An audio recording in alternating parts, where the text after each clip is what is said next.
নতুন রাজনৈতিক দলে গুরুত্বপূর্ণ পদ পাওয়ার পর প্রথমবার বাড়ি যাওয়ার পথে জাতীয় নাগরিক পার্টির উত্তরাঞ্চলের মুখ্য সংগঠক সার্জিস আলমের শতাধিক গাড়ির শোডাউন নিয়ে রাজনৈতিক অঙ্গনে চলছে নানা আলোচনা সমালোচনা।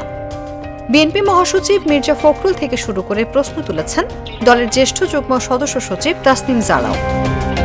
এবার সার্জিস আলমের শোডাউন নিয়ে সামাজিক যোগাযোগ মাধ্যম ফেসবুকে স্ট্যাটাস দিয়েছেন ফ্রান্স প্রবাসী বাংলাদেশি লেখক, চিকিৎসক এবং অনলাইন অ্যাক্টিভিস্ট পিনাকি ভট্টাচার্য।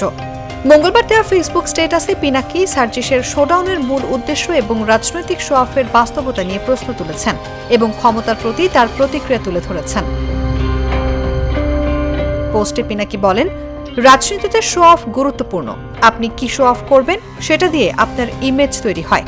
আপনি আসলে কাকে রিপ্রেজেন্ট করছেন রাজনীতিতে। পিনাকি লেখেন, সত্যিকারের দরিদ্র মানুষের রাজনীতি করতে হলে সেলিব্রেট করতে হবে তৃণমূলের জীবন।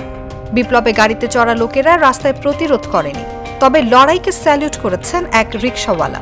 রিকশায় দাঁড়িয়ে স্যালিউট করেছিলেন। সারা দেশ তখন সে দৃশ্য দেখে আপ্লুত হয়েছিল। স্ট্যাটাসের শেষ অংশে পিনাকি নিজের মতামত তুলে ধরে লেখেন, তিনি সার্জিসের জায়গায় থাকলে রিকশাওয়ালাকে নিয়ে শোডাউন করতেন। রিকশায় দাঁড়িয়ে স্যালিউট দেওয়ার পর তিনি নিজে রিকশা চালাতেন। অনুভা বিশ্বাস, জাগো নিউজ।